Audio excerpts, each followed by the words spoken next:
Welcome to Plain Talk here on Eagle Eye TV. I'm your host, Ken Ward, and today we're joined by Justice Tom Parker of the Alabama Supreme Court, who's running for Chief Justice of the Alabama Supreme Court as the Republican nominee. Thank you so much, Justice Parker, for joining us today. Ken, it's great to be here with your student audience because they are a vital part of our electorate. They need to pay attention, learn about the candidate so they can be actively engaged in their political future. I agree completely with that. Justice Parker, can you talk a little bit about why you're running for this office and a little bit about your background? I have a very interesting background that's prepared me for this. I was actually the second in command of administering the entire court system for the state of Alabama. I was the attorney for all of the trial court judges, giving them legal advice, and I was in charge of judicial education, training the new lawyers and clerks. But then I was elected to the Supreme Court, where I've been for over 13 years now. The Constitution gives the Chief Justice the responsibility of being the administrative head of the court system, but he's also a justice. And I have served in both roles and been prepared for this. And our court needs experienced leadership right now because we're facing very difficult financial times. You're talking about some of the difficult financial times. The court system brings in a lot of money for the state, but it gets distributed to a lot of other state agencies outside of that. And like you've said, a lot of clerks and things of the local court offices have been cut. Can you talk a little bit more about that and what you'd do if elected to try to reverse some of those trends? Well, as the Deputy Director of the Administrative Office of Courts, I had to guide the court system through one of the financial crises that we faced back in the early part of the 2000s. And so I've seen the impact of that. And right now we have clerk's offices operating sometimes in a rural area with only one assistant. We need to restore flesh to the bones of this system. The Constitution has an unusual mandate. It says that the legislature shall fund the courts at a reasonable and adequate basis, and that has never occurred. Now, with my experience having lobbied previously, I was the founding executive director of what is now the Alabama Policy Institute. I lobbied in the Alabama legislature for family values, and with my knowledge of the administrative side, I am determined that my first priority is going to be to see funding restored to this system so that the judges can focus on the cases before them rather than being distracted with financial considerations or being concerned because there's a lack of security in their courtrooms, which unfortunately is true across the state right now. You're talking a little bit about how you used to work for the Alabama and started the Alabama Policy Institute. Mm-hmm. Could you talk a little bit about how that has shaped your judicial philosophy and a little bit about some of the key values that are important to you as a judge? Well, the Alabama Policy Institute was founded in affiliation with Focus on the Family and Dr. James Dobson. The other co-founder is now Congressman Gary Palmer. So it's been interesting preparation for the two of us to go off in two different directions. Gary pursuing public policy at the congressional level, and I, as a lawyer, trying to hold us true to the Constitution. My commitment is to original intent interpretation of the Constitution, and I want to see the Constitution restored and respected again. Unfortunately, we have opponents saying that if anybody takes that position, that's a political agenda. But no, that's what I took my oath of office to do, was to support and defend the Constitution of the United States and the Constitution of Alabama. And so to be true to that oath, I have to stand strong for seeing the Constitution honored, respected, and restored. And that's what I've done through my extensive writings at the Alabama Supreme Court. You're talking a little bit about your extensive writings. Could you talk to kind of our student audience that might not be as aware about some of the day-to-day operations of the Supreme Court and some of the writings that you've done and some of the policies and stances you've taken? Well, as a Supreme Court Justice, I can have 3 staff members based on how I allocate the funds that are allotted to my particular judicial chambers. And so I have young attorneys coming in and working with me. I do have a permanent senior staff attorney, but I have law clerks who come in for 1 year after law school so that they can get exposed to the judicial process at a high level. And during that year, they are exposed to such a variety of cases, much more than they could be exposed to in 10 years of practice in a private law firm. And so I am training them to write from our original founding documents. I am known around the state for my collection of founding documents. I actually have the first set of law books that introduced the common law into Alabama. I bought them at auction in New York City, Wow. only to discover that they originated in Alabama. The last owner that got them to New York City was the 8th President of the United States, Martin Van Buren, but they originated on Mobile Bay in 1763 with the Attorney General of British West Florida and introduced the common law that was the basis for American law into 1/3 of the geographic area of Alabama. We need to continually go back to those founding treatises and documents to verify what our founding fathers were reading so that we can understand what they meant in those words in the Constitution. I'm dedicated to that with my history degree from Dartmouth College. I'm pursuing that eagerly, and it shows in my writings. That's why I have been attacked by the left, because I am strong and scholarly in my writings. That creates a little turmoil from that side of the aisle. A lot of our viewers might not know what a Supreme Court justice does on a normal basis in regards to the sort of cases they hear. A lot of times they think of, when they think of the Supreme Court, they think the federal Supreme Court and some of the more high-profile issues. Could you talk a little bit about what sort of cases the state Supreme Court hears on a normal day-to-day basis? Well, these are cases that come through the state court system. So they will be criminal cases or civil cases. We had a decision 2 weeks ago. It was one of the first cases in the nation where a man was prosecuted for a double murder for killing his pregnant wife. And so it was the life of his wife and the unborn child. That has gotten national attention now because this baby in utero was only approximately 8 weeks old. So that's the youngest case, the youngest documented unborn child who's been the victim of murder for conviction in the nation.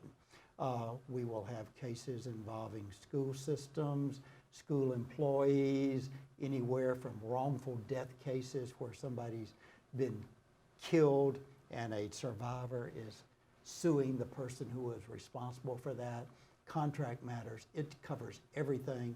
That's why it's such wonderful training ground for the young law school graduates coming in and getting that exposure through the law clerk program that I have. I wish my other colleagues would do that too, but we have I really feel like we have a responsibility to help train the next generation, and I hope that your students here at Auburn will pursue avidly being a voice for righteousness in the public arena. We got to take a quick break here. You're watching Plain Talk here on Eagle Eye TV. We are joined by Supreme Court Justice Tom Parker, who's running for Chief Justice of the Alabama Supreme Court as the Republican nominee. We'll be right back. I believe this is a practical world and that I can count only on what I earn. Therefore, I believe in work, hard work. I believe in education, which gives me the knowledge to work wisely and trains my mind and my hands to work skillfully. I believe in honesty and truthfulness, without which I cannot win the respect and confidence of my fellow men. I believe in a sound mind, in a sound body, in a spirit that is not afraid, and in a clean sport that develops these qualities. I believe in obedience to the law because it protects the rights of all. I believe in human touch, which cultivates sympathy with my fellow men and mutual helpfulness and brings happiness for all. I believe in my country because it is a land of freedom and because it is my home, and that I can best serve that country by doing justly, loving mercy, and walking humbly with my God. And because Auburn men and women believe in these things, I believe in Auburn and love it.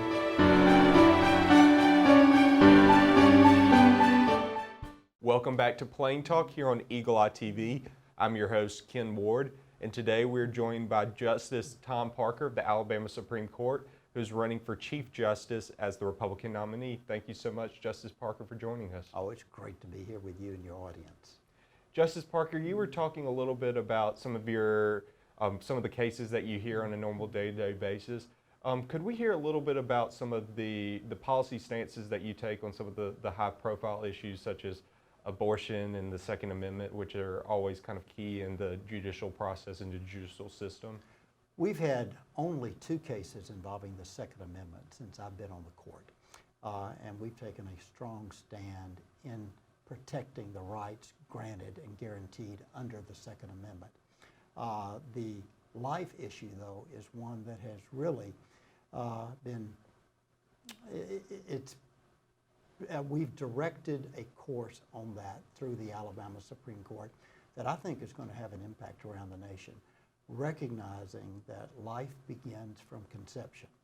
At the time that Roe v. Wade was decided in 1973, they didn't have the medical evidence and information that we have today that clearly shows that life begins when the union between the sperm and the egg occurs. And so we have given the right to file a wrongful death action, say, to the husband of a pregnant wife who was killed in an automobile accident by a drunk, as an example of what a wrongful death action is. We have pursued that through, as I was discussing earlier, a double murder case where a husband shot and killed his pregnant wife and was convicted of 2 murders, the wife and the unborn child. And we have taken such a strong stand on that. We are reading what is in the U.S. Constitution and in our Alabama Constitution that guarantees to the right to life, liberty, and the pursuit of happiness, as including even the life for the unborn. You were talking about reading through the Alabama and U.S. Constitution. The Alabama Constitution is one of the longest in the nation, if not the world. Could you talk a little bit about how the complexity of that document sometimes plays into the court system and how y'all are able to navigate some of that in the judicial process? Let me give an example of a case that I wrote that was very disturbing to me. We had a claim against a city for taking a private property by regulation and by zoning. The city didn't want that particular business being transacted close to the city, so they expanded the city boundaries and then zoned them out of business. That is not prohibited by our Alabama Constitution, because our Alabama Constitution adopted a provision in 1901 that would supposedly apply to that, but zoning didn't exist in 1901, so there was no application in the language where we could apply the zoning taking a private property. That's where our Constitution is outdated in certain areas. I've been a strong advocate for let's correct certain things like that are out of date in our Alabama Constitution. Religious liberty has been a big hot topic issue across the nation in many states as to what the balance of that should be. Here in Alabama, what is kind of your stance on that, and what have you and what will you do in the courts to work around that issue? Well, I have to say that we have really not had that issue come before the Alabama Supreme Court. The closest we ever get to it, it seems like, is when there's a lawsuit against a church involving an internal church dispute. And that is a totally different jurisdiction. The church has jurisdiction over itself, and the state doesn't have jurisdiction to interfere. So we're very cautious about interfering in religious issues. That's as close as we've gotten during my almost 14 years on the court. Because I know in some states they've been dealing. I think in Colorado the Masterpiece case was a big court case that actually went up to the Supreme Court. So I just didn't know if any of those kind of cases would ever come. No, we have in not front of had ours. that. That was a federal lawsuit, and that involves the second prong of the First Amendment. Congress shall pass no law respecting an establishment of religion or two interfering with that free exercise of religion. And obviously the state was held to have interfered with the private practice of religious beliefs in the Colorado cake case. Over the past several years, the Chief Justice position in Alabama has gone through several different cycles and several changes. There's been several Chief Justices over the past just 8 years. Could you talk a little bit about how, if elected, you try to bring some possible stability into that position? Well, I will say during my almost 14 years on the court, we've had 5 different Chief Justices. So there has been turnover and churning. I hope that because of my personal working with members of the Administrative Office of Courts, that I can hit the ground running, even have things in place before sworn in, and get that operation functioning under somebody that they are familiar with and with people that I am familiar with, so that we can just have a seamless transition and move forward for the good of the court system. And then my final question is, a lot of people have been discussing whether Alabama should have the elected judges like we have now, or if we should go to more of an appointed system. Former Democratic Supreme Court Chief Justice Sue Bell Cobb has been a big outspoken person on regards to she doesn't think that judges should be elected in Alabama. I'd love to get your opinion on that and what your view on that is. Well, the historian in me is going to come out on this, because when Alabama put together its first constitution in 1819, it was judges appointed for life. But then came the Jacksonian Democratic Revolution sweeping the country, and Alabama changed. Out of the 5 amendments to that first constitution that was in place until Alabama seceded from the nation in 1861, 3 of those dealt with changing the judiciary to an elected system, carrying this concept of democracy over into the judicial branch as well. And I strongly support it because it makes a big difference. We can just look at that issue that you had mentioned earlier, same-sex marriage. The only state Supreme Courts in the nation that found some kind of claimed right to same-sex marriage under state constitutions were appointed courts. Not one single elected court ever did that. Accountability makes a difference. And so Alabamians have a chance to keep us accountable through voting for our re-election. Now, admittedly, a judicial term is longer than the governor's term. It's 6 years. But still, there's the opportunity to hold judges accountable at the end of that 6 years by kicking them out of office.